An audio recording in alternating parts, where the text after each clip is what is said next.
Hello everyone, welcome to next lecture. तो हमने अब तक देखा कि सबसे पहले बालाजी विश्वनाथ थे, है ना। और इनके बेटे थे बाजीराव वन, और बाजीराव वन के बेटे थे बालाजी बाजीराव वन, जिनको नाना साहेब भी कहते थे। और बालाजी बाजीराव के जो बेटे थे, एक थे विश्वासराव। इनकी मृत्यु पानीपत के युद्ध में हुई थी। इनके एक और बेटे थे जो थे माधवराव, और एक और बेटे थे नारायण राव।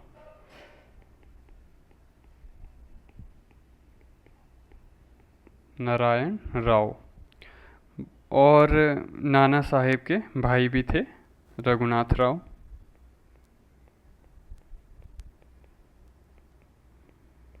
तो हमने देखा कि कैसे रघुनाथ राव के एम्बिशन थे पेशवा बनने के।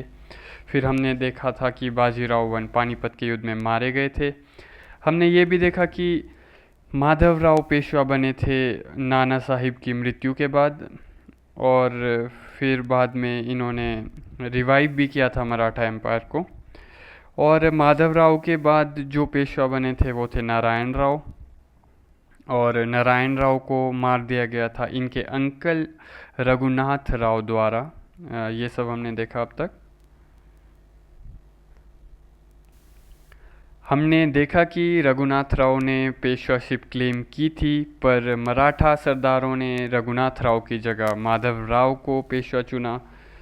और फिर हमने देखा कि रघुनाथ राव को ये सब पसंद नहीं आया। फिर वो ईस्ट इंडिया कंपनी के पास भी गया, और फिर उसने उनके साथ ट्रीटी ऑफ सूरत साइन की, जहाँ पर east India company Raghunath Rao को प्रॉमिस करती है कि हम आपकी हेल्प करेंगे आपको पेशवा बनाने में, और बदले में रघुनाथ राव प्रॉमिस करता है कि वो ईस्ट इंडिया कंपनी को सालसेट और बसीन की टेरिटरी देगा।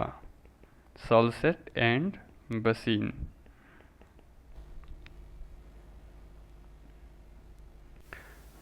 हमने देखा था कि ट्रीटी ऑफ सूरत को वॉरेन हेस्टिंग रिजेक्ट कर देता है, और फिर वो प्रपोज करता है ट्रीटी ऑफ पुरंदर। हमने ये भी देखा था कि नाना साहेब फ्रेंच की मदद भी लेंगे, और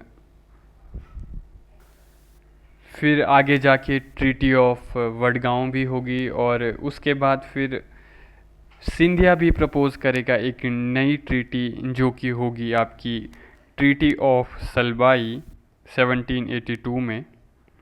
ट्रीटी ऑफ सलबाई ये होगी आपकी 1782 में।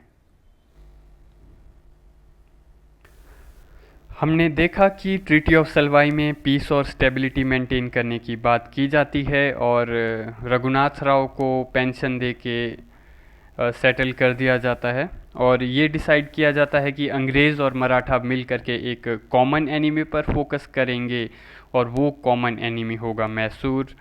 और हम देखेंगे कि 1782 यानी 1782 से लेकर के 1803 यानी 1803 तक जो आपका 20 सालों का पीरियड है, उसमें कोई भी वॉर नहीं होगी अंग्रेज़ों और मराठाओं के बीच। पर हम ये देखेंगे कि इस पीरियड में जो मराठाओं की कॉन्फिडरेंसी है वो धीरे धीरे थोड़ा वीक तो हो जाएगी। बाकी माधव नारायण राव भी पेशवा बनेंगे, और नाना फडणवीस उनके रीजेंट के रूप में रहेंगे, और फ्यूचर में जाकर माधव नारायण राव सुसाइड भी कमिट करेंगे। तो अगर हम बात करते हैं कि सूरत से लेकर साल 22 तक ये ट्रांजिशन क्यों हुआ, यानी कि जो पहले आपकी ट्रीटी ऑफ सूरत हुई थी और फिर ट्रांजिशन होते होते अंत में ट्रीटी ऑफ सालबाई हुई, तो कहानी ये है कि ईस्ट इंडिया कंपनी और मराठाओं को समझ आ चुका था कि अगर वो लड़ना कंटिन्यू रखेंगे तो फिर इस वजह से मैसूर स्ट्रांग हो जाएगा, और वो लोग ये नहीं चाहते थे। इनको समझ आ चुका था कि रघुनाथ राव जिसकी वजह से स्ट्रगल हो रहा है, हम उसे ही साइड कर देते हैं। और तो फिर ट्रीटी ऑफ सलवाई के बाद रघुनाथराव को पेंशन दे दी गई मराठा फैमिली द्वारा, और इस चीज़ की मेडिएशन ईस्ट इंडिया कंपनी ने की थी। तो फिर इसके बाद ईस्ट इंडिया कंपनी ने अब 20 सालों का ब्रेक लिया, इससे पहले कि वो सेकेंड एंग्लो मराठा वॉर करें। और इन 20 सालों में होता ये है कि मराठाओं और ईस्ट इंडिया कंपनी ने डिसाइड किया था कि वो मैसूर पर फोकस करेंगे, और 1775 से 1802 तक मराठाओं के अंदर भी काफ़ी सारे चेंजेस होंगे। इनफैक्ट 1782 में जब ट्रीटी ऑफ सलवाई होती है, इसके बाद फिर एक और इंटरनल क्राइसिस की शुरुआत होगी मराठाओं के अंदर। हमने देखा था पिछली क्लासेस में कि कैसे बालाजी विश्वनाथ थे, उनके बाद बाजीराव वन आए, और उनके बाद नाना साहिब पेशवा बनेंगे, और नाना साहिब के 3 पुत्र थे, उसमें से विश्वास राव जो कि युद्ध में मारे जाते हैं, उसके बाद माधव राव पेशवा बनते हैं, और उसके बाद नारायण राव पेशवा बनते हैं, और नारायण राव को उनके अंकल रघुनाथ राव मार देते हैं। जब रघुनाथ राव नारायण राव को मारते हैं, फिर नारायण राव के बेटे सवाई माधव राव को पेशवा बनाया जाता है 1775 ऑनवर्ड्स। तो अब जो है नाना फडणवीस वो मराठा एडमिनिस्ट्रेशन को चलाएंगे लगभग 1790 के पीरियड तक सवाई माधव राव के नाम पर। तो जब मैसूर से लड़ाई हुई थी, जब ब्रिटिशर्स ने मराठाओं की मदद ली थी, तो उस समय पेशवा सवाई माधव राव ही थे, पर eventually king maker Nana Phadnavis थे। नाना फडणवीस डिसाइड करते थे कि पेशवा क्या करेगा और क्यों करेगा। जैसे जैसे समय बीता और लगभग 1795 के टाइम तक हम देखेंगे कि अब सवाई माधव राव उम्र में बड़े हो चुके हैं, वो लगभग 20 साल के हो चुके हैं, पर अभी भी नाना फडणवीस उनके रीजेंट के तौर पर एक्ट करते थे। जबकि पेशवा सोचता था कि अब मैं बच्चा नहीं रहा हूँ, अब मैं खुद चीज़ों को देख सकता हूँ, चाहे वो टीपू सुल्तान हो, चाहे कंपनी हो, चाहे मराठा एडमिनिस्ट्रेशन हो। तो नाना फडणवीस का पॉइंट ऑफ व्यू तो ये ही था कि तुम पेशवा बने नहीं हो, तुम पेशवा बनाए गए हो। तो अल्टीमेटली तो नाना फडणवीस ही किंग मेकर थे। तो यहाँ पर अब स्ट्रगल हो रहा है नाना फडणवीस के बीच और सवाई माधव राव के बीच। स्ट्रगल इस बात के लिए हो रहा है कि पावर सेंटर कौन बनेगा। तो इस पावर स्ट्रगल में एक ऐसी सिचुएशन क्रिएट होगी जहाँ पर हम देखेंगे कि सवाई माधव राव सुसाइड करेंगे। अब ये आपको भी पता है कि कई बार व्यक्ति की मृत्यु होती है और उसे सुसाइड का नाम दे दिया जाता है। तो हम 100% श्योरिटी के साथ तो कह नहीं सकते कि सुसाइड था या नहीं था, पर खैर बुक्स में तो सुसाइड ही लिखा जाता है इस चीज़ को। और फिर से अब मराठाओं के अंदर पेशवाशिप का इशू आएगा, और इस बार 1795 में ईस्ट इंडिया कंपनी ये सब देख रही है। अब तक ईस्ट इंडिया कंपनी ने मैसूर को 3rd वॉर में ऑलरेडी हरा दिया है, और टीपू के बेटे को भी ले गई थी कंपनी। तो हम देखेंगे सवाई माधव राव ने सुसाइड कमिट किया है ना। इतिहास में बहुत बार सुसाइड करवाया भी जाता है पॉलिटिकल पावर के लिए। अगेन मराठाओं में पेशवाशिप के इशू आ गए हैं अब, और अब फैमिली के अंदर, नाना साहिब के फैमिली के अंदर तो इस समय कोई बचा नहीं था। तो फिर और साथ में रघुनाथ राव भी इस समय तक मर चुका था। तो फिर अब नाना फडणवीस पेशवा बनाएंगे रघुनाथ राव के बेटे को। इसका नाम था बाजीराव टू।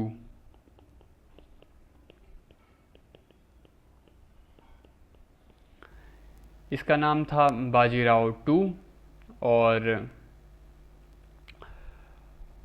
अगेन नाना फडणवीस अब किंग मेकर हैं, क्योंकि इन्होंने बाजीराव टू को बनाया यहाँ पर पेशवा। और कुछ सालों बाद हम देखेंगे कि नाना फडणवीस की भी मृत्यु होगी। खैर अगर रघुनाथ राव की बात करें, रघुनाथ राव खुद तो कभी पेशवा प्रॉपरली बन नहीं पाया, पर अगर आज हम देखें तो आज उसका बेटा पेशवा बन गया था। बाजीराव टू को पेशवा बनाया गया था 1796 में, और इस समय तो फिलहाल नाना फडणवीस ज़िंदा थे 1796 में। और जब तक नाना फडणवीस ज़िंदा थे तब तक तो बाजीराव हर चीज़ नाना फडणवीस के अकॉर्डिंग ही किया करता। बाजीराव टू को जो भी बोला जाता था नाना फडणवीस के द्वारा, बाजीराव टू वो काम किया करता था। और नाना फडणवीस काफ़ी इम्पोर्टेंट किंग मेकर तो थे, पर उनको पीछे से बाकी मराठा सरदारों का भी सपोर्ट था। तो ऐसा चलेगा अब अगले 3-4 सालों तक, जो भी नाना फडणवीस कहेंगे बाजीराव टू उसे करेगा। और जैसे जैसे समय बीतता गया, फिर 1799 आया, 1799, और 1799 में टीपू को ख़त्म कर दिया गया ईस्ट इंडिया कंपनी द्वारा। टीपू को मारा गया था ऑर्थर वेलेस्ली द्वारा।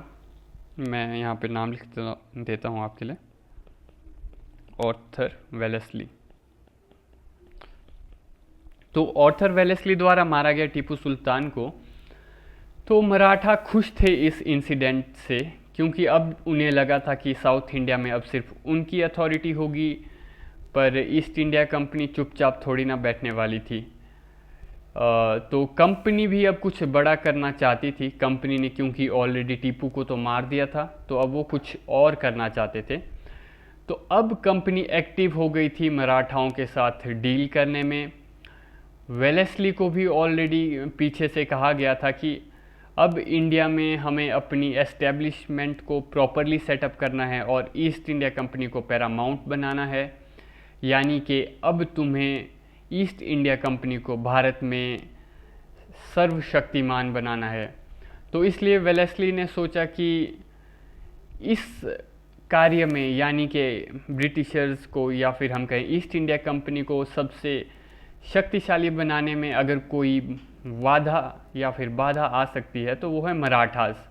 क्योंकि मराठास अभी भी शक्तिशाली तो थे, क्योंकि मराठा सरदार भारत के अलग अलग भागों में फैले हुए थे।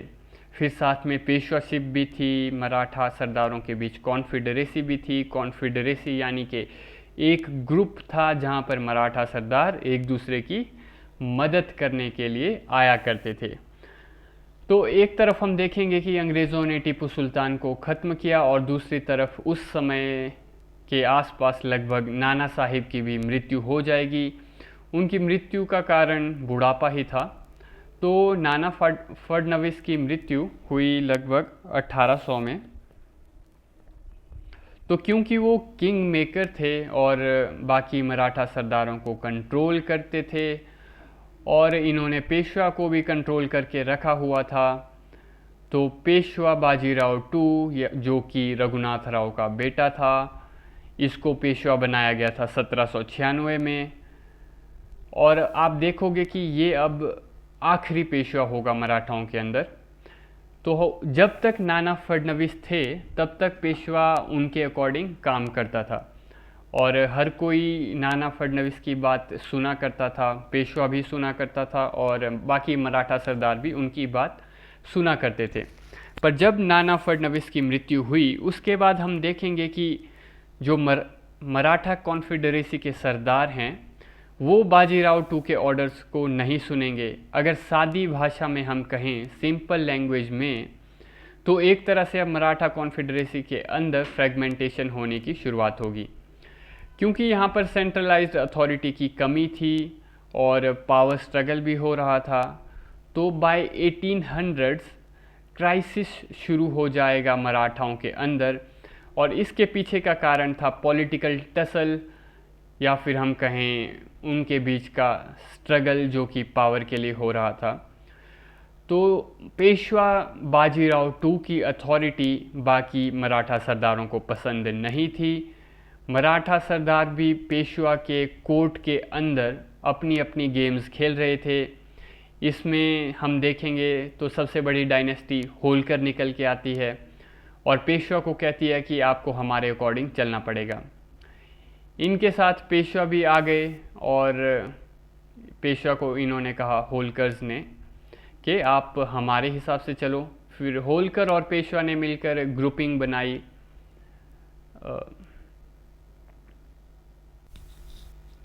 सॉरी, ये थोड़ी रॉन्ग स्टेटमेंट होगी कि होलकर और पेशवा ने मिलकर ग्रुपिंग बनाई। खैर, तो होलकर ने पेशवा को कहा कि आपको हमारे अकॉर्डिंग चलना पड़ेगा। और हम देखेंगे कि पुणे के अंदर इनके बीच में छोटी मोटी हरकतें भी होती रहेंगी पेशवा के अगेंस्ट। पुणे में बातें भी होती थी कि आज नहीं तो कल पेशवा फटेगा। तो East India Company Bengal, Bombay से ये सब देख रही थी और 1801 के आसपास, 1801 के आसपास बाजीराव टू और होलकर के बीच फाइट हुई। और होलकर राजा के भाई थे बिट्ठोजी, और उनको बाजीराव टू मार देते हैं क्योंकि इनके बीच पावर टसल होने की शुरुआत हुई। और इस वजह से ये सब लोग इकट्ठे हुए और डिसाइड किया इन्होंने कि पेशवा को घेर के मारेंगे। तो ऐसे कैसे पेशवा जो है डिप्लोमेटिक मर्डर कमिट कर सकता है? ये डिप्लोमेटिक मर्डर कैसे हो सकता है? तो पुणे के पास एक जगह है जहाँ का नाम है हडपसर। यहाँ पर कंबाइंड आर्मी होती है, एक तरफ सिंधिया और होलकर की, और ये अटैक करेंगे पेशवा के ऊपर। तो पेशवा डर जाता है और फिर भाग जाता है और अपने पिता की तरह ईस्ट इंडिया कंपनी के पास चला जाता है मदद मांगने के लिए। कंपनी ऑलरेडी थी बॉम्बे वाले रीजन में, तो जब इन्हें पता चला कि पेशवा जो है बसीन में छुपा है और वो ईस्ट इंडिया कंपनी की हेल्प चाहता है, जब वेलेस्ली के पास ये इन्फॉर्मेशन पहुंची कि पेशवा मदद मांग रहा है, तो इसने अपने असिस्टेंट को बोला कि कागज़ तैयार करो, अब हम जाएंगे और बसीन में जाकर के ट्रीटी करेंगे। बसीन में 1802 में ट्रीटी साइन की ईस्ट इंडिया कंपनी और बाजीराव टू ने। एक तरफ वेलेस्ली है, गवर्नर जनरल ऑफ बंगाल, और दूसरी तरफ पेशवा बाजीराव टू। और फिर यहाँ पर ये सब्सिडियरी अलायंस साइन कर लेता है। तो हम देखेंगे कि ट्रीटी साइन होती है, पेशवा को बोला जाता है कि तुम चिंता मत करो, ईस्ट इंडिया कंपनी तुम्हें प्रोटेक्शन देगी, तुम हमारे सब्सिडरी अलाई हो। उसके लिए अब पेशवा को पैसा देना पड़ेगा। ईस्ट इंडिया कंपनी की आर्मी की एक टुकड़ी पेशवा के दरबार पुणे में बैठेगी और किसी और यूरोपियन को पेशवा अब से अपने यहाँ पर नौकरी पर नहीं रख पाएगा।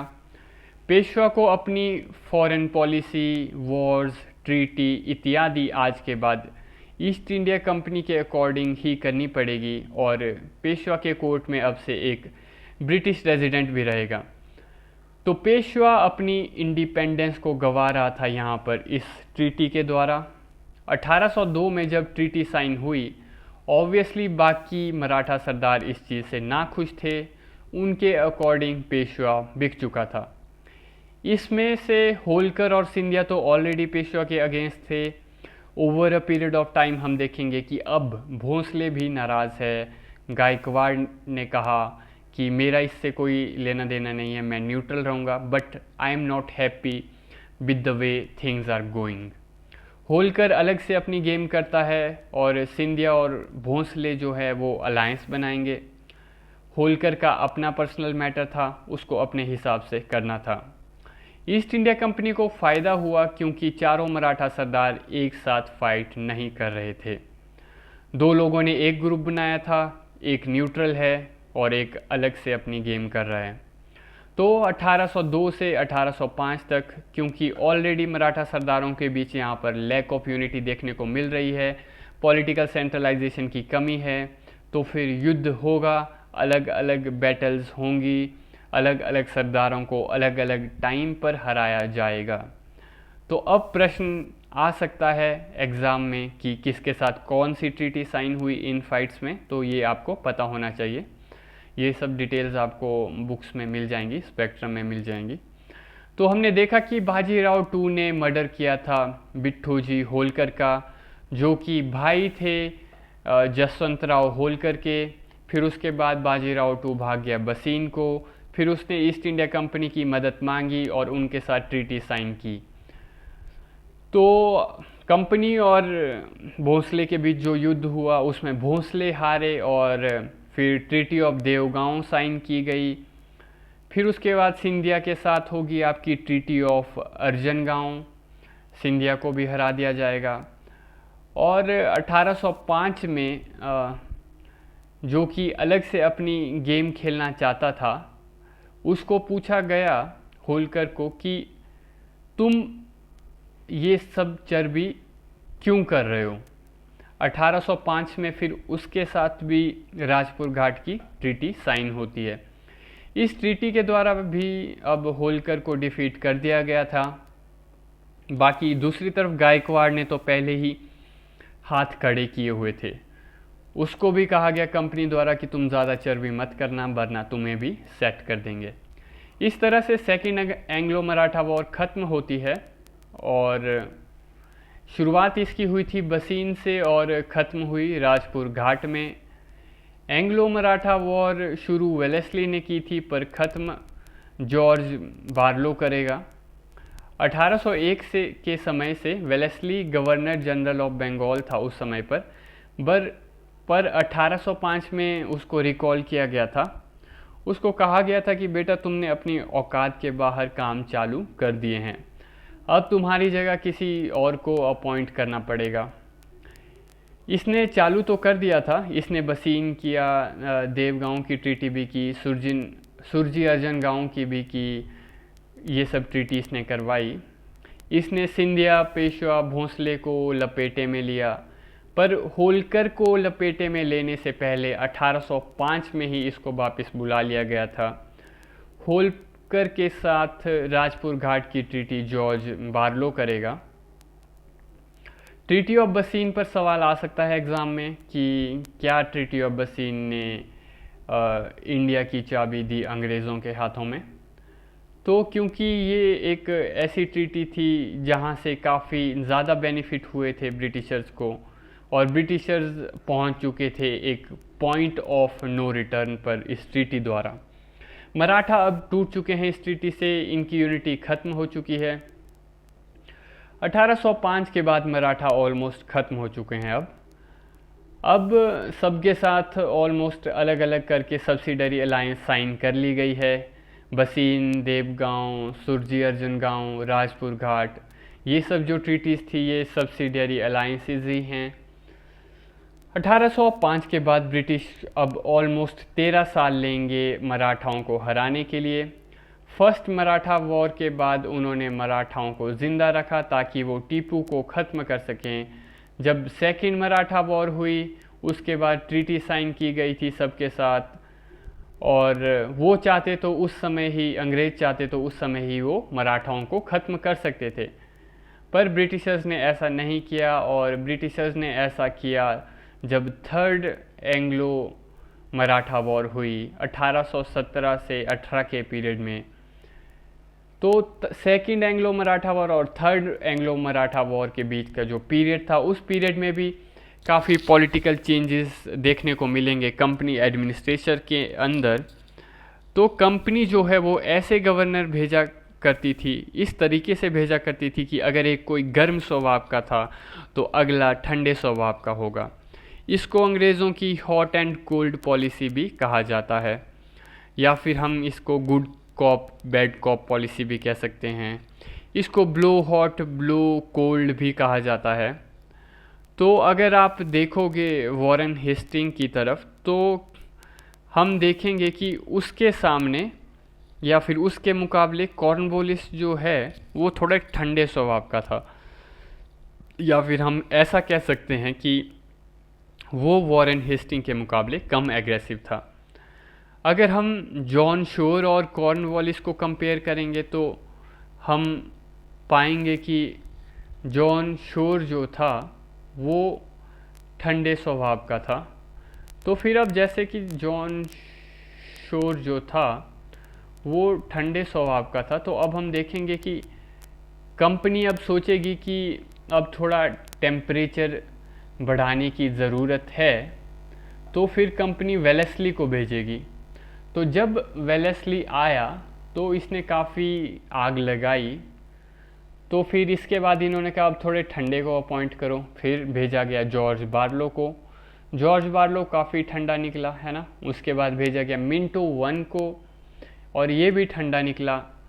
इसको कहा गया था मिंटो वन को कि तुम डिप्लोमेसी पर फोकस करो। तो हम देखेंगे कि इसने फिर डिप्लोमेसी करवाई।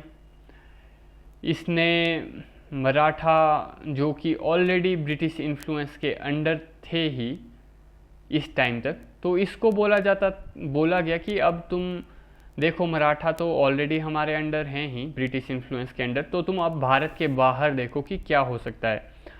आप देखो कि नॉर्थ वेस्ट में, अफ़गानिस्तान में, पंजाब में क्या क्या पॉसिबिलिटीज़ हैं, और आप एनेक्सेशन मत करना, आप लड़ाई मत करना। ऑलरेडी हमारा इम्प्रेशन गलत चल रहा है आजकल मार्केट में, आपको जो भी करना है वो शांति से करना है। तो फिर इसने डिप्लोमेट्स भेजे, पंजाब को भेजे, सिंध को भेजा, अफ़गानिस्तान को भेजा, ईरान को भेजा। इसने 4 जगहों पे डिप्लोमेट्स भेजे। तो ये वो समय था जिस समय पंजाब के अंदर राजा रंजीत सिंह थे, और हम देखेंगे कि 1807 से लेकर के 1813 तक के पीरियड के लिए फिर मिंटो को अपॉइंट किया गया था, और फिर 1813 के बाद लॉर्ड हेस्टिंग पावर पर आएंगे। इस हेस्टिंग को बोला गया था, लॉर्ड हेस्टिंग को, कि आपसे पहले जो लोग थे वो काफ़ी ठंडे स्वभाव के थे, अब आपको वो कार्य कंप्लीट करना है जिसकी शुरुआत वेलेस्ली ने की थी, क्योंकि वेलेस्ली का काम था एक्सपेंशन करना और ब्रिटिश पैरामाउंटसी को एस्टेब्लिश करना और ब्रिटिशर्स को भारत के अंदर नंबर 1 बनाना। तो लॉर्ड हेस्टिंग को कहा गया कि आपको भी अब यही काम करना है। तो इसने हेस्टिंग ने पूछा, पर इस सब के पीछे का कारण क्या है, हमें ये सब करना क्यों है।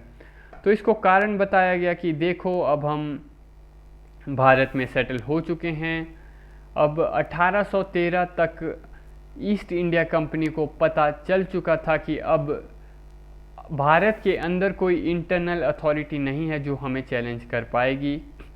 कुछ ऑब्स्ट्रक्शन जो हमारे एम्पायर बिल्डिंग के लिए आ सकते थे वो थे सिर्फ पेशवा और मराठा थे। थोड़ा बहुत इस समय पर 1813 के पीरियड पे भी अगर कोई कुछ हद तक ऑब्स्ट्रक्ट कर सकता था तो वो थे मराठास। ऐसा क्यों? क्योंकि 1813 में जो है वो चार्टर एक्ट पास किया गया था कंपनी की मोनोपोली ख़त्म करने के लिए। कंपनी को कहा गया था कि अब तुम्हें ट्रेड और कॉमर्स पे उतना ज़्यादा फोकस नहीं करना है, तुम सिर्फ हाँ चाइना के साथ ट्रेड कर सकते हो और भारत के अंदर तुम चाय का व्यापार कर सकते हो। तो ईस्ट इंडिया कंपनी को अब बोला गया था अब तुम्हें थोड़े पॉलिटिकल पॉइंट ऑफ व्यू से काम करना है। अब तुम्हारा काम ये है कि तुम्हें भारत के अंदर मार्केट को एक्सपेंड करना है, तुम्हें रॉ मटेरियल्स को एक्सपेंड करना है, और ये सब चीज़ें तभी पॉसिबल हो पाएंगी जब हम डायरेक्ट पॉलिटिकली कंट्रोल करेंगे भारत के ऊपर, ना कि indirect control. Direct control, indirect control में पॉसिबिलिटी ये हो सकती है कि हो सकता है हमारा कन्वे किया हुआ मैसेज हर बार रूलर तक ना पहुँचे, पर अगर हमारा अपना डायरेक्ट कंट्रोल होगा तब ऑटोमेटिकली हम ही सिस्टम को कंट्रोल करेंगे। तो अब ये लोग चाहते थे, कंपनी चाहती थी कि हम इंडिया के ऊपर डायरेक्ट कंट्रोल करें, और ये तभी पॉसिबल हो पाता जब मराठा एम्पायर को पूरी तरह ख़त्म कर दिया जाता। तो 1805 से लेकर के 1813 तक के पीरियड में इन लोगों ने इंतज़ार किया, इन लोगों ने समझा कि अब जब हमारे पास डायरेक्ट कंट्रोल करने का ऑब्जेक्टिव है, अब हमें मराठाओं को डायरेक्टली ख़त्म करना चाहिए। पर इन्हें ख़त्म करने के लिए एक वैलिड रीज़न भी होना ज़रूरी है, क्योंकि इन लोगों ने तो ऑलरेडी सब्सिडियरी अलायंस साइन की हुई थी, ये ऑलरेडी ईस्ट इंडिया कंपनी के फ्रेंड्स थे, उनके अलाइज थे, और एक्चुअली ये लोग वीक भी थे। इन लोगों के पास अब पहले जैसी अथॉरिटी नहीं थी, तो फिर क्या मतलब बनता था इन लोगों की अथॉरिटी को ख़त्म करने का। तो फिर आपके पास मराठाओं के ऊपर युद्ध करने का कोई कारण होना चाहिए। तो रीज़न के लिए 1814 से 15 के पीरियड के अराउंड लॉर्ड हेस्टिंग ने गेम करना शुरू किया। उसने देखा कि मराठा आर्मी में 2 प्रकार के सैनिक हैं, एक जो रेगुलर सोल्जर्स हैं और दूसरे वैसे लोग हैं जो मराठाओं के साथ मिलकर पैसों के लिए जुड़े हैं, जो कि हैं पिंडारीज। कौन हैं ये हैं पिंडारीज। इसमें आपका सेंट्रल इंडिया के एरिया में बहुत सारे पिंडारी थे जो कि मराठा आर्मी के साथ जुड़े हुए थे, जैसे सिंधिया के साथ जुड़े हुए थे, कुछ कुछ और छोटे बड़े मराठा सरदारों से जुड़े हुए थे। इसका फ़ायदा लॉर्ड हेस्टिंग उठाता है। उसने 1816 में कहा कि ये पिंडारी हमारे लिए लॉ एंड ऑर्डर का काफ़ी प्रॉब्लम क्रिएट कर रहे हैं, और फिर उसने एक क्रैकडाउन शुरू किया पिंडारियों के ऊपर। हेस्टिंग चाहता था कि इंडिया में नॉर्थ टू साउथ और ईस्ट टू वेस्ट ज़्यादा से ज़्यादा इंफ्रास्ट्रक्चर और ट्रेड बने, मार्केट में, या फिर हम कहें मार्केट की डेवलपमेंट हो। तो उसने आधार बनाया कि ये पिंडारी आकर के लूटपाट करके जाते हैं और कंपनी को नुकसान पहुंचा रहे हैं। He got valid reason and started a campaign against पिंडारीज। तो काफ़ी पिंडारीज को समझ आया कि हमारी गाड़ी ये पलटा देगा। Many of the पिंडारीज ran away, कुछ लोगों ने सरेंडर किया। तो इस तरह लॉ एंड ऑर्डर का प्रॉब्लम सॉल्व कर दिया और मराठास की आर्मी हाफ कर दी। तो अब लॉर्ड हेस्टिंग्स को कॉन्फिडेंस आ गया था, या फिर हम यूँ कहें कि ऑब्वियसली लॉर्ड हेस्टिंग का कॉन्फिडेंस अब इंक्रीज़ हो जाएगा। अब उसका पॉइंट ऑफ व्यू ये हो गया कि अब मैं किसी भी समय मराठाओं को हरा सकता हूँ। तो फिर 1816 में हेस्टिंग्स ने नेपाल के अगेंस्ट भी कैंपेन किया। जब उसने पिंडारियों के अगेंस्ट किया था उसी पीरियड में उसने नेपाल के अगेंस्ट भी किया। 1816 में उसने किंगडम ऑफ नेपाल के साथ ट्रीटी ऑफ सगौली की। उसका कॉन्फिडेंस फिर और बढ़ा, है ना। उसको लगा कि अब मैं अगर नेपाल जैसे हिली स्टेट को हरा सकता हूँ तो ऑब्वियसली मैं मराठाओं को भी हरा ही सकता हूँ। तो कुछ मराठा सरदार आइसोलेट हो चुके थे, क्योंकि जो पिंडारीज थे वो उनकी आर्मी का काफ़ी इम्पोर्टेंट पार्ट थे। तो ऑब्वियसली अगर पिंडारियों को हटा दिया जाए या भगा दिया जाए तो काफ़ी मराठा सरदार वीक हो जाएंगे। गायकवाड़ हो गए, सिंधिया हो गए, होलकर हो गए, भोंसले हो गए, पर ये लोग अभी भी थे, इनके पास अपनी आर्मी भी थी और अभी भी अच्छे से फंक्शन कर रहे थे। तो 1817 का समय था ये लगभग। तो लॉर्ड हेस्टिंग सोच रहा था अब कुछ करने की। तो उसको फिर पुणे के बारे में खबर मिलती है। उसको पता चलता है कि मराठा कॉन्फेडरेसी के अंदर पावर स्ट्रगल चल रहा है, और फिर से अब पावर स्ट्रगल पेशवा के पर्सपेक्टिव में ही होगा। पेशवा बाजीराव टू, जो कि जिसने ऑलरेडी सब्सिडरी अलायंस साइन की हुई थी, तो पेशवा बाजीराव टू जो है वो मर्डर कर देता है एक गायकवाड़ के मिनिस्टर का। मतलब कि पेशवा बाजीराव टू का एक मिनिस्टर करता है मर्डर, गायकवाड़ के एक मिनिस्टर का। तो so there was a minister of Peshwa who was sitting at Pune court, and here a minister of Gaikwad comes, और दोनों के बीच में स्ट्रगल होता है। और इस स्ट्रगल की वजह से गायकवाड़ का जो मिनिस्टर है इसको मारा गया पेशवा के मिनिस्टर द्वारा।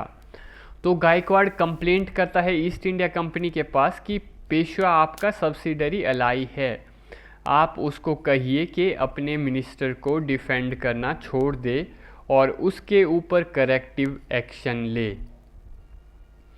तो फिर ईस्ट इंडिया कंपनी का जो रेजिडेंट बैठा हुआ था पेशवा के कोर्ट में, उसने पेशवा को कहा कि आपके मिनिस्टर ने गायकवाड़ के मिनिस्टर का मर्डर किया है। और काफ़ी सालों से जो है ट्रीटी ऑफ बसीन के बाद से जो पेशवा भी जो है वो बिना सेल्फ रिस्पेक्ट वाली ज़िंदगी जी रहा था। एक तरह से रेजिडेंट जो बोलता था उसको सुनना पड़ता था, पर इस बार उसने रिवोल्ट कर दिया। और उसने कहा कि मुझे तुम्हारी नहीं सुननी, तुम्हें जो करना है करो। तो रेजिडेंट जो था ईस्ट इंडिया कंपनी का, उसने तो ये बोला था पेशवा को कि तुम अपने मिनिस्टर को डिफेंड करना छोड़ दो और अपने मिनिस्टर को अरेस्ट करके भेज दो। पर हम यहाँ देखेंगे कि बाजीराव टू रिवॉल्ट कर देता है, और ये रिवॉल्ट अब कंपनी को रीज़न देगी बाजीराव टू को सप्रेस करने का। पेशवा फिर से मराठा सरदारों को पुकारेगा मराठा यूनिटी के लिए। ये पेशवा कहेगा कि आओ हम एक साथ होकर के लड़ते हैं। पर अब बात ये है कि जब आप लोगों को एक साथ होना चाहिए था पिछली बार, तब आप एक साथ हुए नहीं। पर अब जब कहानी ख़त्म हो चुकी है, सब ने सब्सिडरी अलायंस भी साइन कर ली है, तो अब आप लड़ाई की बातें कर रहे हो, है ना।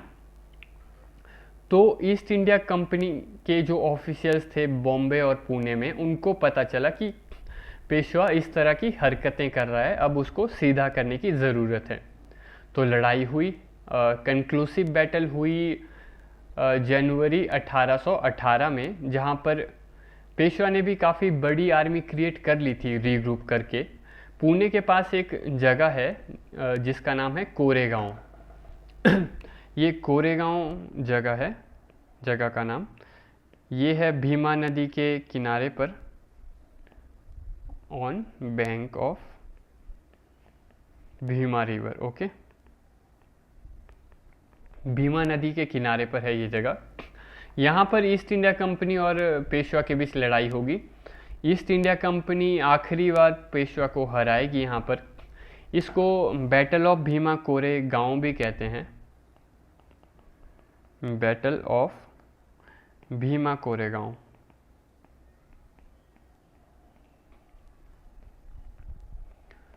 तो इस बैटल में ईस्ट इंडिया कंपनी जो है वो नंबर में छोटी थी, ईस्ट इंडिया कंपनी के पास कम सैनिक थे, और इस समय पर ईस्ट इंडिया कंपनी हारने की कगार पर भी थी।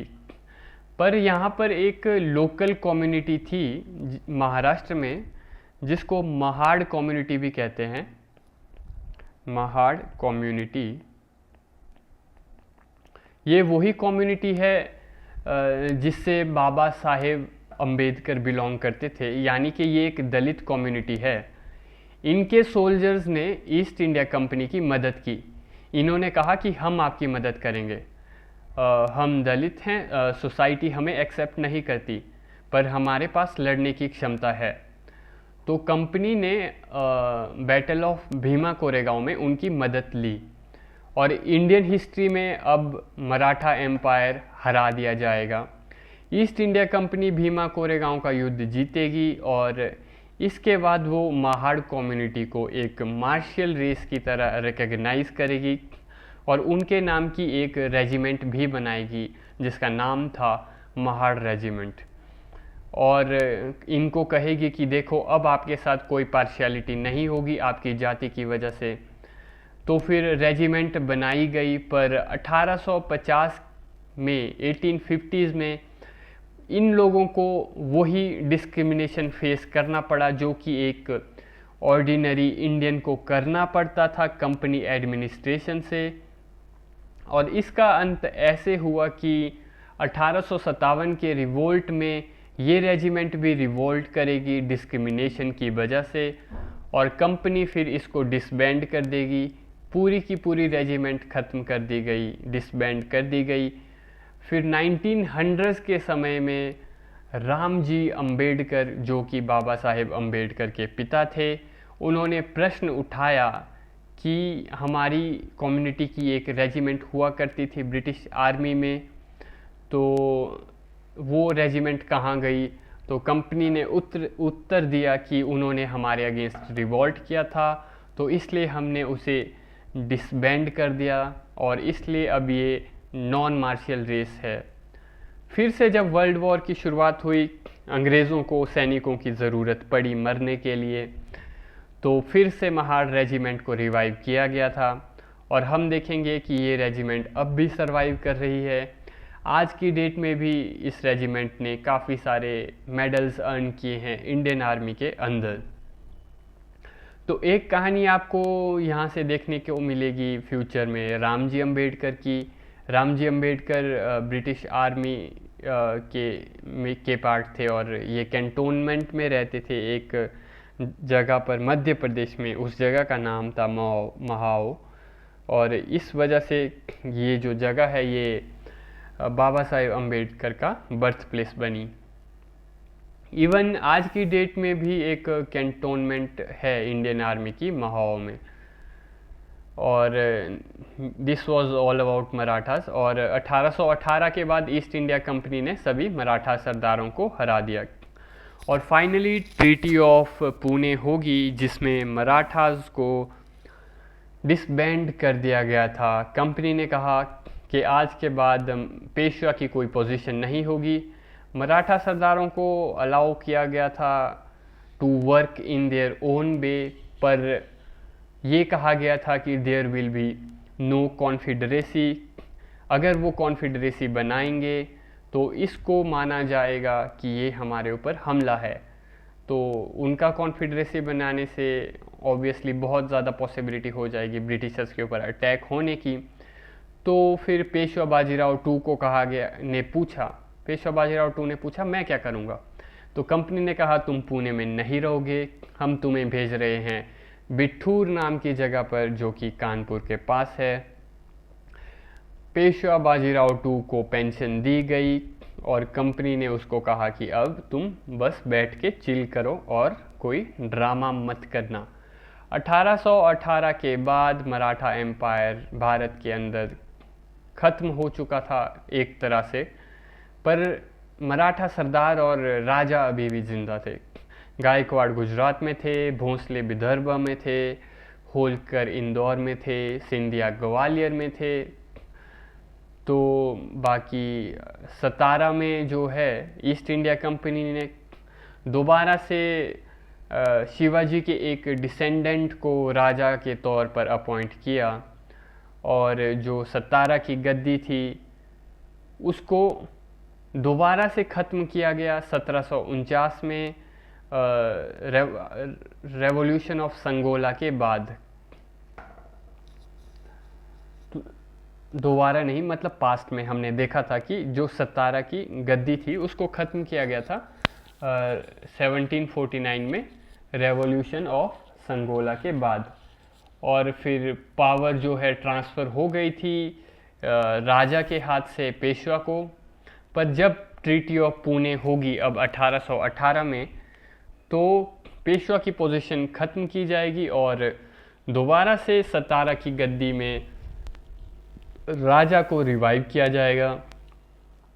तो ईस्ट इंडिया कंपनी ने शिवाजी के डिसेंडेंट्स में से एक आदमी को उठाया और उसको राजा बनाया। उस व्यक्ति का नाम था प्रताप सिंह। और इन्होंने ईस्ट इंडिया कंपनी ने ऐसा इसलिए किया ताकि ये लोग मराठाओं की लेजिटिमेसी पा सकें।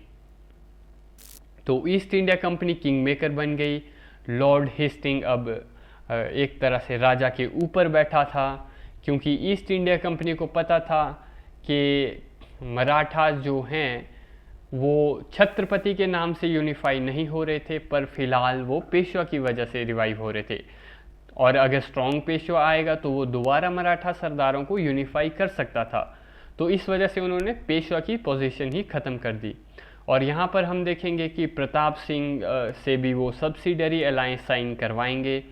और बाकी मराठा सरदारों को भी कहा गया था अगर तुम हमारे अलाई बने रहोगे, हमारे मित्र बने रहोगे तो बहुत अच्छी बात है, वरना हम तुम्हें उठा के फेंक देंगे। तो इस तरह से अब देखेंगे हम, अब दोबारा इन्हीं मराठा सरदारों के अंदर नेशनलिज्म आएगा 1857 के अंत में। 1856-57 के पीरियड के आसपास कुछ छोटे मोटे मराठा सरदार थे। एक स्टेट था मराठा स्टेट जिसका नाम था झांसी। और यहाँ पर हम देखेंगे कि रानी लक्ष्मीबाई जो हैं वो कहेंगी कि मैं मराठा सरदारों को यूनिफाई करूँगी। वो जाती है ग्वालियर और वहाँ पर सिंधिया से कांटेक्ट करने की कोशिश करती है। उसको पूछती है कि चलो हम फिर से एक हो जाते हैं जैसे कि हमारे पूर्वज थे। पर सिंधिया जो है वो लॉर्ड कैनिंग को इन्फॉर्म कर देता है रानी लक्ष्मीबाई के बारे में, तात्या टोपे के बारे में और नाना साहिब के बारे में। तो इस तरह से हम देखेंगे कि Maratha were never ever able to unify after this. तो जब मराठास एक थे जिस समय पर, उस समय वो दिल्ली से लेकर अफ़गानिस्तान तक पहुंच गए थे, बंगाल तक भी पहुंच गए थे, पर ऐसा हमें बहुत ही रेयर केस में देखने को मिलेगा कि मराठास यूनिफाई हों। 1856 में रानी लक्ष्मीबाई ने कोशिश की थी मराठाओं को फिर से एक साथ लाने की, पर वो सक्सेसफुल नहीं हो पाई अपनी इस कोशिश में। बाजीराव टू जो कि फिर कानपुर चले गए थे, उन्होंने एक पुत्र को अडॉप्ट किया था जिसका नाम था नाना साहिब। इनका रियल नेम था धोंदू पंत, पर इनको आइडेंटिफाई किया जाता था नाना साहिब नाम से। और नाना साहिब ने कहा कि मैं पेशवा हूँ, मैं इस पोजीशन को रिवाइव कर रहा हूँ, पर कोई भी उनकी मदद करने नहीं आया। इनके मित्र थे तांतिया टोपे, उनकी भी कोई मदद करने नहीं आया।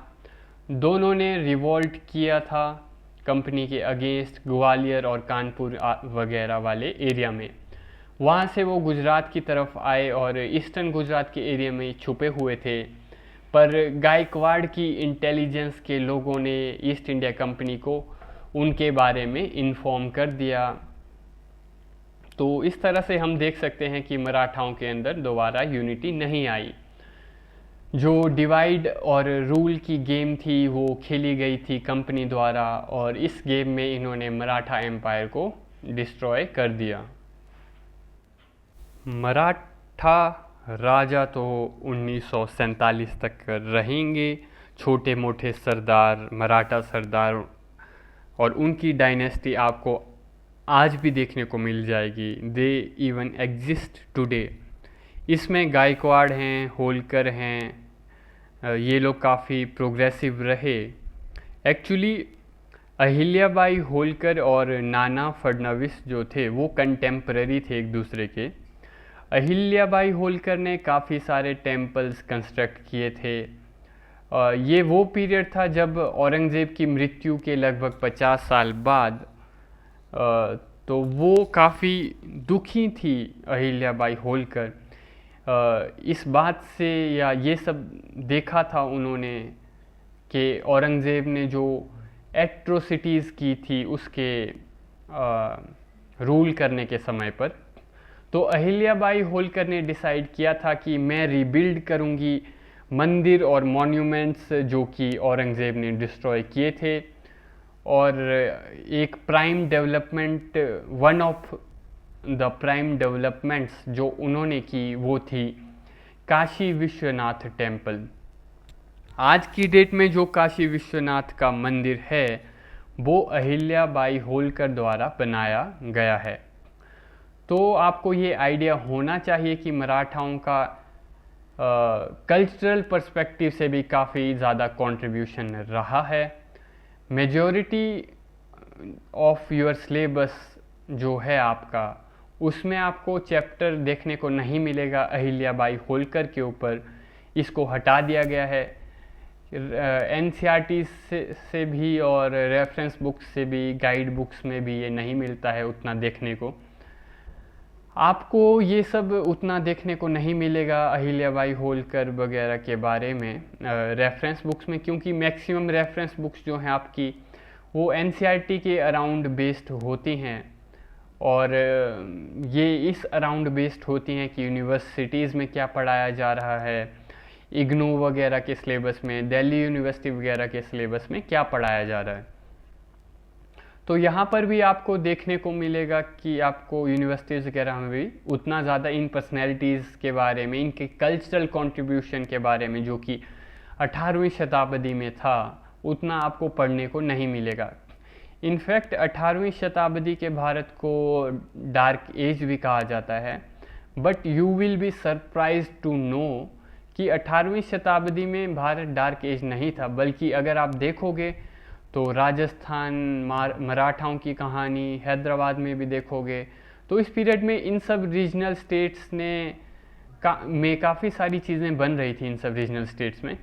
पर ये एक बहुत बड़ा नैरेटिव है जो कि बनाया गया था अंग्रेज़ों द्वारा कि देखो हम यहाँ आए, हमने आप लोगों को यूनिफाई किया, वरना आप लोग तो डार्क एज में जी रहे थे, ये तो हम हैं जिन्होंने आके आपको यूनिफाई किया।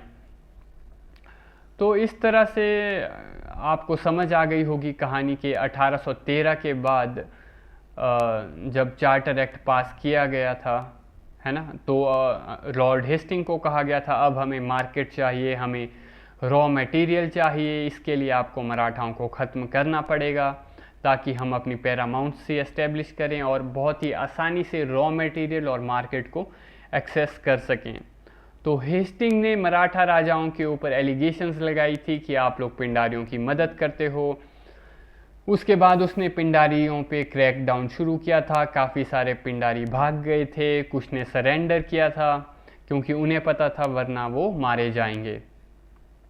और बाय 1816 टू 18 यानी कि 1816 से लेकर के 18 तक इंटरनल कन्फ्लिक्ट देखने को मिलेगा मराठाओं के अंदर। बाजीराव टू चाहते थे मराठा एम्पायर को रिवाइव करना, उन्होंने बाकी मराठा सरदारों से बात की इसके लिए, पर बातों के दौरान जो है मर्डर हुआ और बरोडा मिनिस्टर जो कि थे जिनका नाम था गंगाधर शास्त्री, ये मारे गए थे पेशवा के एक मिनिस्टर द्वारा जिनका नाम था त्रिम्बक जी। खैर ये नाम उतने इम्पोर्टेंट नहीं है इनके मिनिस्टर्स के हमारे लिए, आपको बस एक जनरल आइडिया होना चाहिए। और पुणे के अंदर ब्रिटिश रेजिडेंट था जिसका नाम था एल्फिनस्टोन, इसने पेशवा को कहा कि तुम क्या कर रहे हो, है ना, कि तुम्हारे मिनिस्टर ने मर्डर कर दिया। इस बेसिस पर हम देखेंगे कि थर्ड मराठा वॉर होती है और एंड में ट्रीटी ऑफ पुणे होगी और फिर इस तरह से फिर पेशवाशिप को ख़त्म कर दिया जाएगा।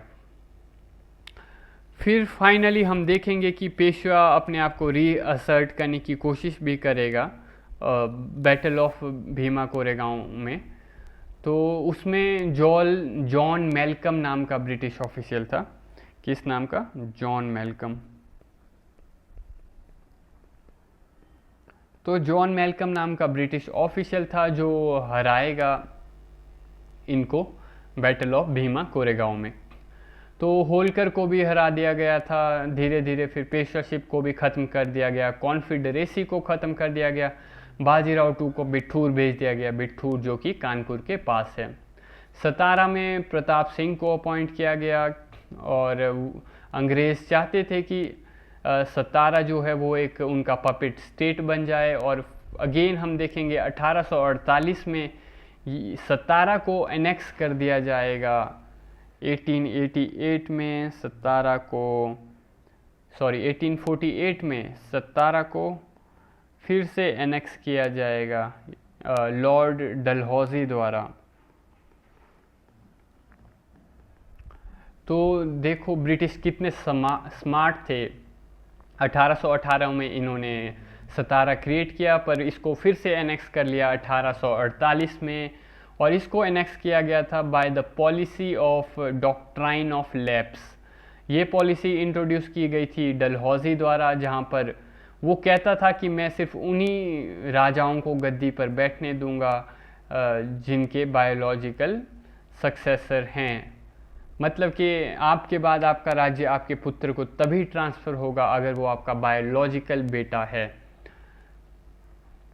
तो ये एक तरह से प्लानिंग का ही पार्ट था। ये हमें आइडिया देता है कि वेदर ब्रिटिश कॉन्क्वेस्ट प्लान्ड था या फिर ये सिर्फ एक्सीडेंटल था। तो इस कॉन्टेक्स्ट में हमें ये देखने को मिलता है कि इसमें बहुत सी चीज़ें प्लान्ड थी, ये प्लानिंग का हिस्सा था।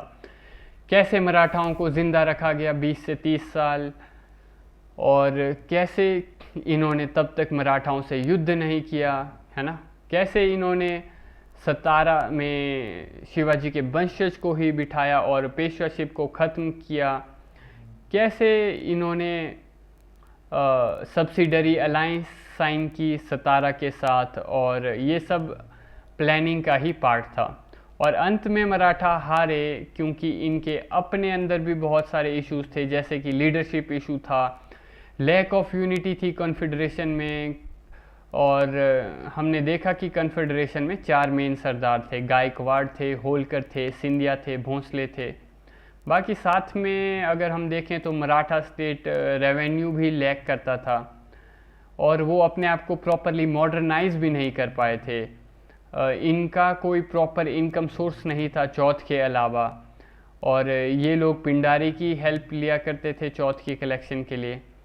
पर पिंडारियों ने भी अपने लिए काफ़ी बुरा नाम बनाया हुआ था, या फिर अपने लिए जो है वो अच्छा नाम अर्न नहीं किया हुआ था पिंडारियों ने। तो एक कहानी देखने को मिलती है हमें थर्ड एंग्लो मैसूर वॉर के ट्रांजिशन में। पिंडारी जो है वो मैसूर पर हमला करते हुए श्रृंगेरी मठ में जाते हैं और वहाँ पर टेम्पल को लूटते हैं। ये टेम्पल टीपू के ही किंगडम में था।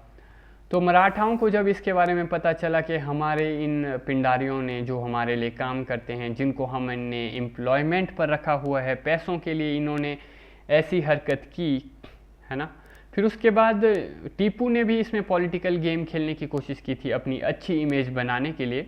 टीपू ने इस इंसिडेंट पर कहा था कि मैं टेम्पल को रिपेयर करूँगा।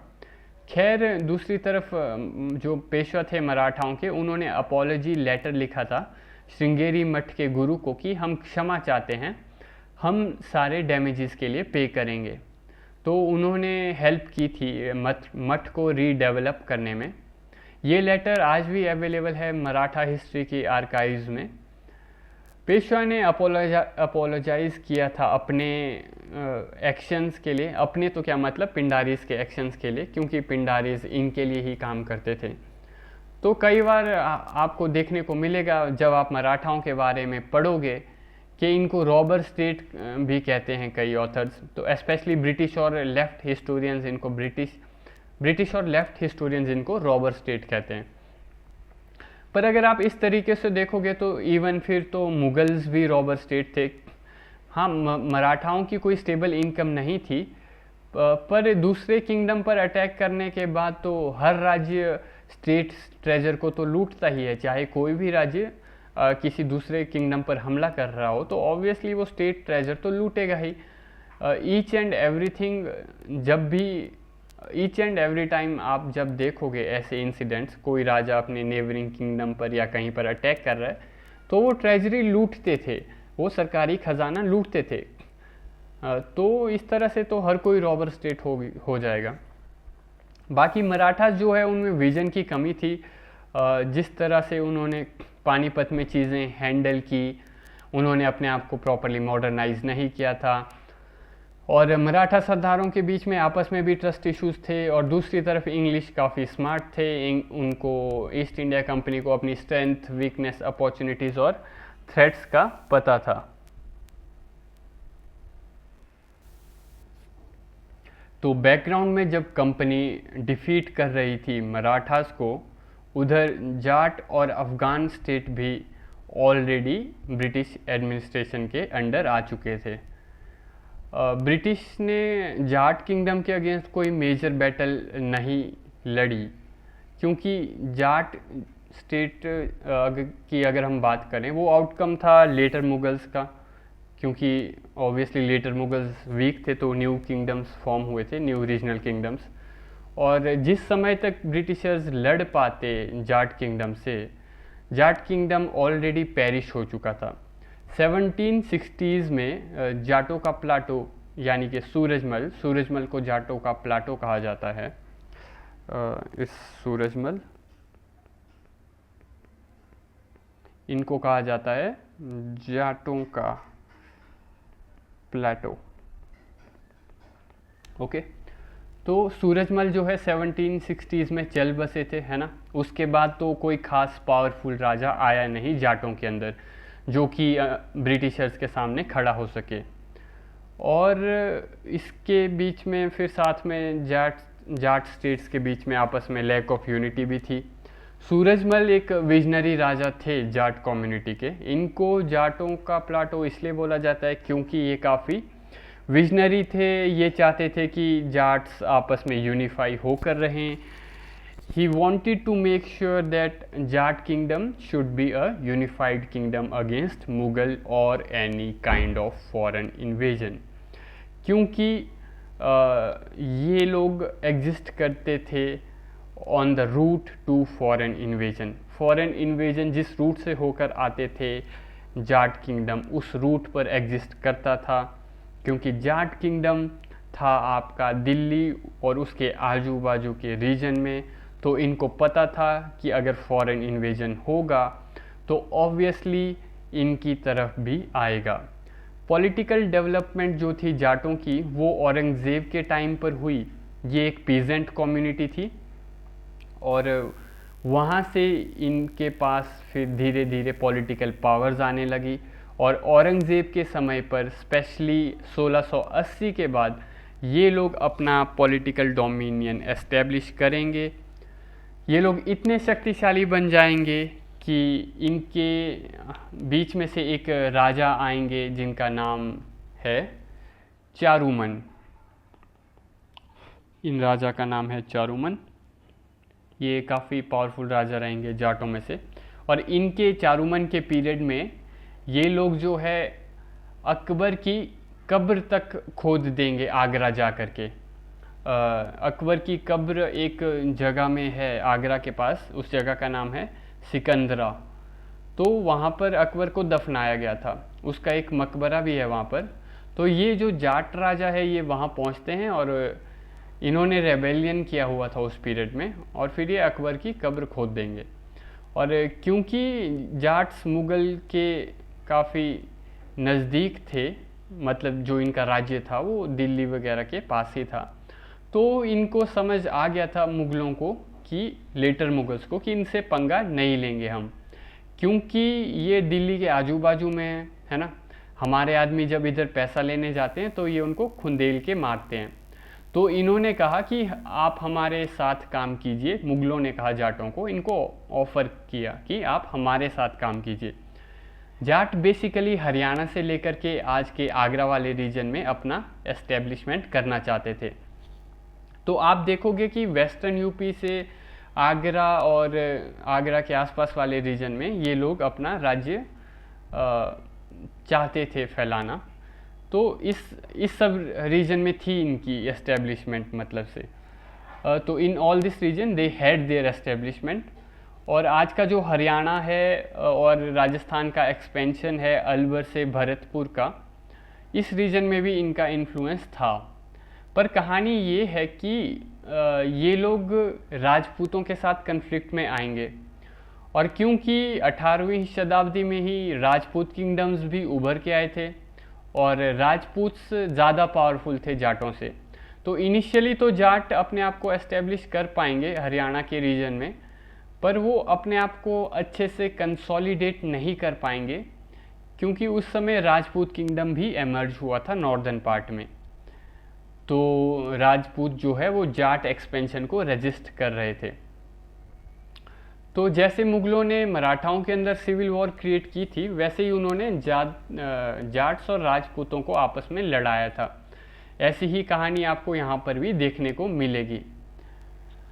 तो शाह आलम वन के पीरियड में और फिर उसके बाद जहांगीर और फिर फारुखसियार, तो इन सब ने राजपूतों को अपने एडमिनिस्ट्रेशन में लिया हुआ था, इनको राजपूतों को मनसबदार बनाया हुआ था। जय सिंह जो कि राजपूत राजा थे जिन्होंने अंबर स्टेट एस्टेब्लिश किया था, उनको मुग़लों ने जाट से लड़ने के लिए कहा था। और क्योंकि जय सिंह भी चाहते थे आगरा वाला एरिया और जाट्स भी आगरा में बैठे हुए थे, तो इस वजह से उनके बीच कन्फ्लिक्ट हुआ था। और इस कन्फ्लिक्ट की वजह से राजपूत डोमिनेशन एस्टेब्लिश हुई थी और जाट राजा कमज़ोर हुए थे। वंस अगेन जाट्स जो हैं वो अपने आप को रीऑर्गेनाइज कर पाए थे under the leadership of Surajmal. तो सूरजमल जो है वो आखिरी प्रोमिनेंट राजा थे मुग़लों के अंदर, सॉरी मुग़लों नहीं, जाटों के अंदर सूरजमल आखिरी प्रोमिनेंट राजा थे।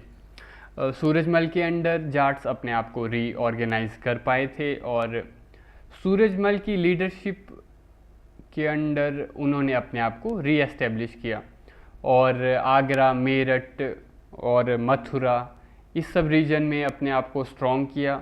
भरतपुर में इन्होंने एक काफ़ी बड़ा किला बनाया था। पर प्रॉब्लम ये थी कि इस पीरियड में मराठा भी शक्तिशाली हो गए थे, मराठा भी नॉर्थ इंडिया में एंटर हो गए थे और ये 1750 के बाद के पीरियड की बात है। फिर अब मराठा भी चौथ लेना शुरू करेंगे इधर नॉर्थ इंडिया से और ऑब्वियसली जाट किंगडम को ये बात पसंद नहीं आएगी। तो ऑलरेडी स्ट्रगल चल रहा था मराठा और जाटों के बीच और यही कारण है कि तीसरे पानीपत के युद्ध में जाट लीडरशिप मराठाओं की मदद नहीं करेगी। लेटर पीरियड में तो इन लोगों को समझ आ गया था कि हमें मराठाओं की मदद करनी चाहिए क्योंकि मराठा हमारे लिए ही लड़ रहे हैं, अपने लिए नहीं। बाद में तो सूरजमल ने अपने सैनिक भी भेजे थे पर उस समय तक काफ़ी ज़्यादा डैमेज हो चुका था। पीक टाइम में मराठा आइसोलेटेड ही थे, उनको मदद बहुत लेट मिली। तो क्योंकि मराठाओं को समय पर मदद नहीं मिली इसलिए मराठा पानीपत में हार गए। फिर दिल्ली की गद्दी जो कि लेटर मुगल्स की थी वो ले ली गई अफ़गानों द्वारा। सूरजमल को अब समझ नहीं आ रहा था कि अब आगे वो क्या करेंगे, क्या कदम उठाएंगे। और पानीपत के 2 सालों बाद सूरजमल की मृत्यु हो जाती है और फिर जब उनकी मृत्यु हो जाती है तो नॉर्थ इंडिया के जो जाट किंगडम थे वो अपनी पॉलिटिकल सिग्निफिकेंस खो देंगे और बाद में जाट स्टेट धीरे धीरे फ्रेगमेंट हो जाएगा और फिर वैनिश हो जाएगा। अब हम बात करेंगे अफ़गान किंगडम्स ऑफ इंडिया के बारे में। अभी हम अफ़गानिस्तान वाले अफ़गान किंगडम्स की बात नहीं कर रहे हैं पर उन अफ़गान किंगडम्स की जो कि इंडिया में थे। ब्रिटिश कॉन्क्वेस्ट में आपको 2 टाइप के अफ़गान किंगडम्स मिलेंगे या फिर हम कहें 2 टाइप का आपको ब्रिटिश कॉन्क्वेस्ट ऑफ अफ़गान्स देखने को मिलेगा। पहला तो अफ़गान कॉन्क्वेस्ट वो जो कि इंडियन अफ़गान स्टेट्स के साथ होगा और दूसरा वो जो कि अफ़गानिस्तान में बैठे हुए अफ़गानों के साथ होगा। जो ब्रिटिश ये करेंगे कि नॉर्थ इंडिया में जो छोटे छोटे अफ़गान रूलर्स थे नॉर्थ इंडिया में ये उनको ख़त्म करेंगे पहले तो 1770s में, क्योंकि ये चाहते थे कि अब नॉर्थ इंडिया को ये प्रॉपरली कॉन्क्वेस्ट करें और नॉर्थ इंडिया इनके अंडर हो और over a period of time जब नॉर्थ इंडिया की कंसोलिडेशन होगी फिर 1840s में ये अफ़गानिस्तान जाएंगे उसके बाद और जहाँ पर इनकी पिटाई होगी। और हमने देखा है मेडिवल इंडिया में या फिर हम पढ़ेंगे मतलब आगे मेडिवल इंडिया में भी अफ़गान रूलर्स भारत आ चुके हैं। तो अफ़गान रूलर्स का इंडिया आना कोई नई बात नहीं है। इंडिया में अफ़गान किंगडम्स मेडिवल पीरियड से एस्टेब्लिश हुए हैं। लोधी डायनेस्टी, शेरशाह सूरी डायनेस्टी ये अफ़गान डायनेस्टीज़ के ही एग्ज़ाम्पल हैं। मॉडर्न पीरियड में 18वीं शताब्दी में जब नादिर शाह भारत में हमला करता है तो वो अपने साथ जो अफ़गान गवर्नर्स और ऑफिशियल्स को लाता है उनको उनमें से कुछ को वो यहाँ ठहराता है और कहता है कि अब तुम लोग यहाँ पर मेरे कहे अनुसार रूल करोगे। तो on this basis Afghan states जो थे नॉर्थ इंडिया के वो फिर से री एस्टेब्लिश किए गए थे नादिर शाह द्वारा और ग्राफ्टिंग हुई थी उनकी, सुपर इम्पोजिशन हुई थी उनकी। और नादिर शाह के बाद अहमद शाह अब्दाली आया और अहमद शाह अब्दाली के पीरियड तक ऑब्वियसली जो अफ़गान किंगडम्स नॉर्थ इंडिया में थे या फिर ग्राफ्ट किए गए थे या सुपर इम्पोज किए गए थे तो वो ऑब्वियसली उस समय से तो थोड़े और स्ट्रॉन्ग हो ही जाएंगे। तो हम देखेंगे कि वो एक तरह से एजेंट का काम करेंगे। किसके एजेंट का काम? अफ़गानिस्तान वाले अफ़गानों के एजेंट का काम करेंगे वो। तो 2 स्टेट्स बने थे इंडिया में अफ़गानों के। इसमें से एक था फ़ारुखाबाद और दूसरा था रोहिलखंड। तो दोनों जो ये राज्य थे ये काफ़ी प्रोमिनेंट रहे थे इस पीरियड में। तो ये दोनों राज्य जो हैं ये ख़त्म किए जाएंगे ब्रिटिशर्स द्वारा। तो जब अफ़गान किंगडम जो कि फारुखाबाद का था, उसको एस्टेब्लिश किया गया था मोहम्मद बंगश द्वारा। किसके द्वारा इसको एस्टेब्लिश किया था? मोहम्मद बंगश ने। कौन सा राज्य? फारुखाबाद का, फारुखाबाद। ये भारत आया था रंगीला के पीरियड में, और रंगीला और फारूक सियार के पीरियड में। तो ये वही मोहम्मद बंगश है जिसकी कंप्लेंट, अगर आपने बाजीराव मस्तानी मूवी देखी है तो मस्तानी इसकी कंप्लेंट लेकर के पेशवा बाजीराव के पास जाती है और कहती है कि मैं राजा छत्रसाल की बेटी हूँ और हमारे राज्य यानी बुंदेलखंड के ऊपर अफ़गान शासक हमला करने की कोशिश कर रहे हैं। तो फिर बाजीराव वन पहले तो मना कर देते हैं और फिर बाद में वो जाते हैं मदद करने के लिए, काफ़ी तेज़ दौड़ते हुए जाते हैं और शॉर्ट टाइम में उस डिस्टेंस को कवर करते हैं और फिर अफ़गानों से लड़ते हैं। तो बाजीराव ने मोहम्मद बंगश को हराया था। दूसरा जो अफ़गान किंगडम था भारत के अंदर वो था रोहिलखंड का किंगडम। रोहिलखंड का किंगडम था वो। इम्पोर्टेंस इस स्टेट की ये थी कि पहले जब ये एस्टेब्लिश हुआ था, ये वेस्टर्न यूपी में था और फिर बाद में ये थोड़ा रामपुर वाली साइड चला गया था, शिफ्ट हुआ था ये किंगडम।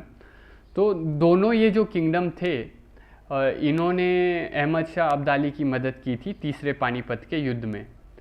और रोहिलखंड का जो गवर्नर था इसका नाम था नजीब उद दौला।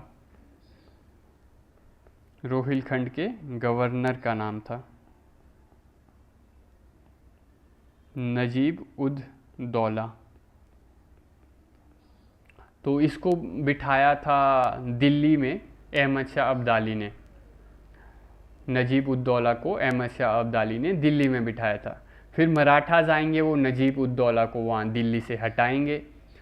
ये सब हम पहले भी देख चुके हैं, ये स्टोरी है ना। ये स्टोरी तीसरे पानीपत के युद्ध के बैकग्राउंड की है। तो ये दो अफ़गान स्टेट्स जो थे, रोहिलखंड और फारुखाबाद, ये इतने नोटोरियस थे कि ये मुग़ल बादशाह को शांति से दिल्ली में बैठने नहीं देंगे। पानीपत के बाद जो ट्रांजिशन का पीरियड था, हम कहें पानीपत के युद्ध के समय का ट्रांजिशन का पीरियड था, तो इस पीरियड में ये अफ़गान किंगडम्स जो थे नॉर्थ इंडिया वाले, इन्होंने मुग़ल राजा के लिए काफ़ी प्रॉब्लम्स क्रिएट की। इस वजह से मुग़ल राजा भागकर अवध चला गया था। और जब समय बीता और 1770s का पीरियड आया, फिर नॉर्थ इंडिया में कंपनी ने अपनी एस्टेब्लिशमेंट कर दी दिल्ली से बंगाल तक। फिर कंपनी को डेली कंप्लेंट्स आती थी कि रोहिलखंड वाला जो एरिया है यहाँ पर अफ़गान फोर्सेस प्रॉब्लम क्रिएट कर रही हैं, लॉ एंड ऑर्डर की, ट्रेड एंड कॉमर्स में प्रॉब्लम क्रिएट कर रही हैं। तो फिर वॉरेन हेस्टिंग ने डिसाइड किया कि चीज़ों को अब ख़त्म करना पड़ेगा। उसने ऑलरेडी, वॉरेन हेस्टिंग ने इस टाइम तक मैसूर कर दिया, मैसूर से लड़ाई कर ली थी और इसके एक साल बाद मराठाओं से वो लड़ाई करेगा। रोहिलखंड के एक साल बाद करेगा वो मराठाओं से लड़ाई। तो वो कहता है वॉरेन हेस्टिंग के दिल्ली से बंगाल तक का एरिया जो है वो तो ऑलरेडी हमारा हो चुका है, पर अब ये छोटा सा जो हिली एरिया है रोहिलखंड वाला, जो कि आज के उत्तराखंड और यूपी की बाउंड्री वाले रीजन में है, यहाँ पर मुझे अब फिनिश करना पड़ेगा इन अफ़गानों को। तो उसने कहा अवध के राजा को, जो कि था शुजा उद दौला, कि तुम मेरी मदद करो इन अफ़गानों को ख़त्म करने में, अदरवाइज़ ये तुम्हें भी एक दिन तुम्हारे राज्य पर भी हमला करने लगेंगे। शुजा उद दौला पहले तो फेवर में नहीं था अफ़गानों से लड़ने के, क्योंकि ये शुजा उद दौला खुद ही तो था जिसने इनवाइट किया था अफ़गानों को इंडिया में। तो हम कह सकते हैं कि थर्ड बैटल ऑफ पानीपत में तो एक तरफ शुजा उद दौला ने अब्दाली को इनवाइट किया, पर आज वो खुद ही लड़ाई कर रहा था अफ़गानों से अंग्रेज़ों के साथ मिलकर। तो डिप्लोमेसी में हम कह सकते हैं there are no permanent friends and no permanent enemies. तो वॉरेन हेस्टिंग ने रोहिला वॉर की और फिर शुजा ने पानीपत के तीसरे युद्ध में तो अफ़गानों की मदद की। शुजा ने अफ़गानों की मदद इसलिए की थी क्योंकि उसको पसंद नहीं था कि जो मराठास थे वो चौथ कलेक्ट कर रहे थे, इसलिए की थी उसने अफ़गानों की मदद। और अब इस केस में शुजा को समझ आ चुका था कि जो अफ़गान स्टेट है रोहिलखंड का, ये काफ़ी स्ट्रॉन्ग बन चुका है, तो इसलिए जब वॉरेन हेस्टिंग ने प्रपोज़ल दिया तो शुजा ने एग्री कर लिया। तो रोहिला वॉर जो है वो अल्टीमेटली डिस्ट्रॉय करेगी अफ़गान किंगडम्स ऑफ इंडिया को, और फिर एक प्रोटेक्टोरेट बनाया जाएगा रामपुर का, जैसे कि सतारा में बनाया गया था एक प्रोटेक्टोरेट, वैसे ही यहाँ पर रामपुर का एक प्रोटेक्टोरेट बनाया जाएगा। अफ़गान्स जो हैं वो हमेशा से एक फ्रीडम लविंग कम्युनिटी रही है, तो इस वजह से हमें उनकी रेजिस्टेंस भी काफ़ी देखने को मिलेगी। 1857 के रिवोल्ट में जब इंडियन अफ़गान्स को पता चला, जो कि इंडिया में थे अफ़गान्स, उनको पता चला कि रिवोल्ट हो रहा है, तो रोहिलखंड का स्टेट जो कि पास्ट में एनेक्स किया जा चुका था, उसके डिसेंडेंट थे जिनका नाम था खान बहादुर। खान बहादुर, तो खान बहादुर भी अपने आप को री एस्टेब्लिश करेंगे और वो कहेंगे कि हम भी रिवोल्ट करेंगे और हम मुग़ल बादशाह बहादुर शाह जफ़र की मदद करेंगे। जबकि आप पास्ट में देखोगे तो मुग़ल और अफ़गान तो दुश्मन ही थे एक दूसरे के, पर 1857 में अब ऐसी सिचुएशन है कि वो एक दूसरे की मदद कर रहे हैं, क्योंकि डिप्लोमेसी में there are no permanent friends and no permanent enemies. अगले लेक्चर में हम देखेंगे कि कैसे ब्रिटिश कॉन्क्वेस्ट होगा सिंध का, पंजाब का और अफ़गानिस्तान का और बाकी एरियाज़ का जो कि आउटसाइड ऑफ इंडिया हैं। आज के लिए इतना ही। Thank you.